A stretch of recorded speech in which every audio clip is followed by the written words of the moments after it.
Estamos de volta com Pensamento Jurídico, uma produção da Amages. Participe de nosso programa pelo e-mail pensamento@amages.com.br, pensamento@amages.com.br. Hoje estamos discutindo os desafios da Justiça Eleitoral para realizar a maior eleição de sua história, do país e de Minas Gerais. Nosso entrevistado é o novo presidente do Tribunal Regional Eleitoral de Minas Gerais, o desembargador Wander Marota. Deixei no bloco anterior uma questão para o senhor sobre os desafios que a Justiça Eleitoral tem nessa tentativa, nesse objetivo de traduzir a vontade do eleitor nas urnas no processo eleitoral. Quais são ainda os obstáculos que estão nesse caminho? O objetivo é possibilitar o voto livre do eleitor. Voto livre, em segredo e sem a possibilidade de qualquer tipo de influência que possa macular esse processo. Agora, isso envolve uma operação, quase que uma operação de guerra, porque a logística para transporte de urnas e toda a preparação envolvendo o cadastramento de mesários. Para que você tenha uma ideia, são cerca de 180 mil mesários voluntários envolvidos nesta operação. E, além disso, no TRE há cerca de 2.500 servidores também envolvidos nisso. A Justiça Eleitoral vem trabalhando com os voluntários, com os mesários há muito tempo. Essa, aliás, é uma característica da Justiça Eleitoral, trabalhar com voluntários. Nós pretendemos até implementar ou incrementar esse programa de voluntariado para o período normal, não apenas nos anos eleitorais, mas no presente ano eleitoral, todo o nosso foco é voltado para as eleições e para a organização, disponibilização de urnas, disponibilização de servidores. Às 8 horas da manhã o processo tem que ser aberto para encerrar-se às 17 horas, enfim. É uma operação muito grande. E bem organizada, né? Mas apesar dessa eficiência reconhecida da Justiça Eleitoral, existem desafios, como, por exemplo, o abuso do poder econômico, o abuso do poder político. Como lidar com essa situação que não depende de tecnologia nem muito da Justiça Eleitoral? Não. A Justiça Eleitoral, na verdade, ela atua na repressão dessas condutas. Nem propriamente na fiscalização direta, a Justiça Eleitoral não atua. Essa tarefa fica a cargo do Ministério Público, fica a cargo dos próprios partidos, fica a cargo dos fiscais dos partidos que são escolhidos por eles próprios. Então, eles produzem essa prova. Hoje é muito fácil. Nós temos muitos processos hoje na Justiça Eleitoral com a prova de gravação direta via celular. Ficou muito fácil gravar via celular e a produção da prova da fraude foi muito facilitada.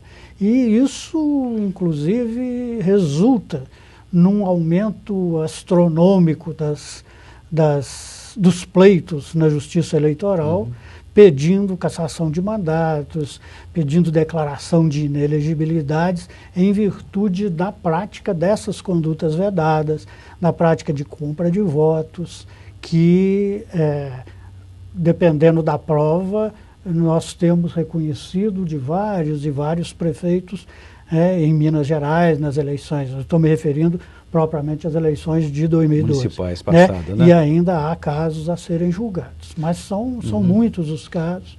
E esse é um problema muito sério que só a educação é que vai futuramente diminuir isso. Hoje o país vive o trauma de dois julgamentos, de dois escândalos vinculados aí, ligados à questão de financiamento de campanha eleitoral, né?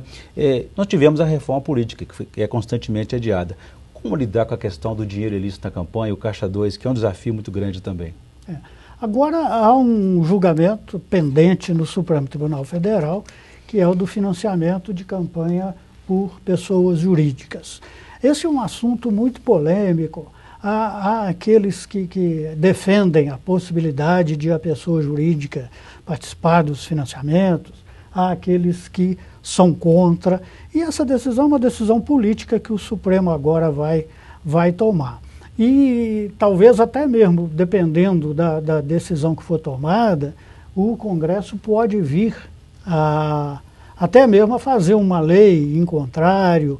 Enfim, isso eu acho que depende muito de uma discussão muito ampla entre todos os segmentos da sociedade, e é preciso que a sociedade imponha, como impôs a lei da ficha limpa, ao próprio Congresso, porque não se nota um movimento voluntário do parlamento brasileiro no sentido de implementar as reformas necessárias. Fizeram agora uma reforma que estão chamando mini-reforma eleitoral, a Lei 12.891, parece que é de dezembro de 2013.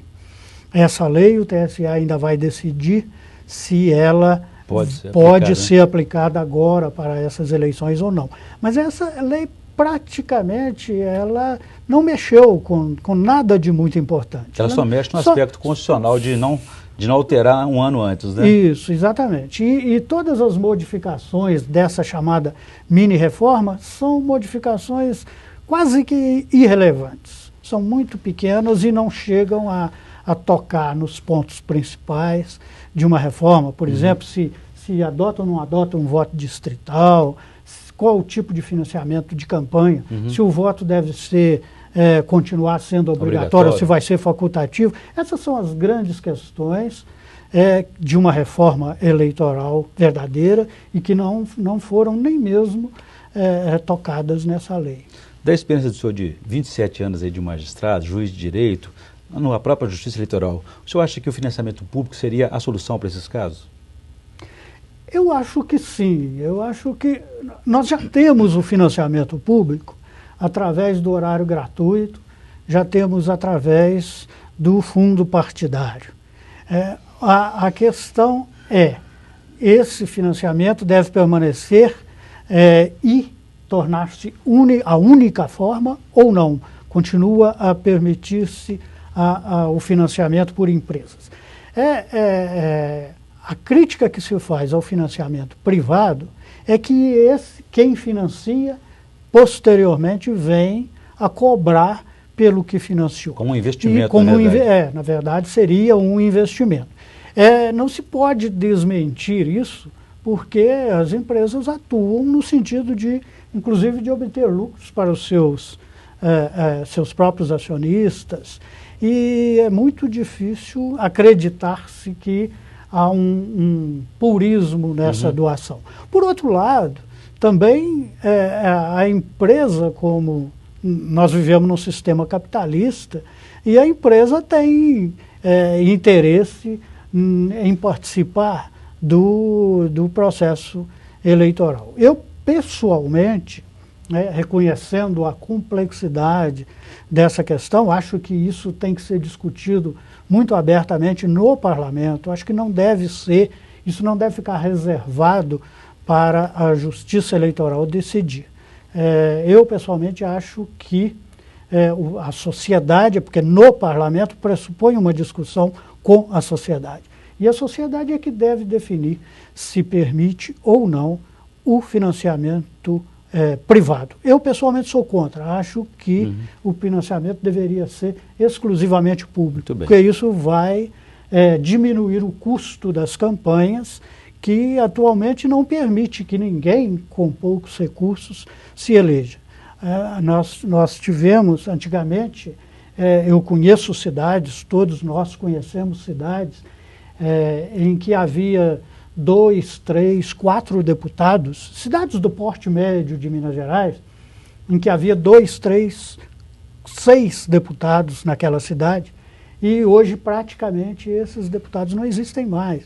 Eles são sufocados, né, pelos que vêm de fora com dinheiro, né? Com dinheiro. Muito bem, eu vou fazer um novo intervalo, doutor Marota, e no próximo bloco gostaria que o senhor também examinasse a aplicação da lei da ficha limpa pela primeira vez nas eleições gerais e os efeitos sobre o processo sucessório. A gente volta em instantes.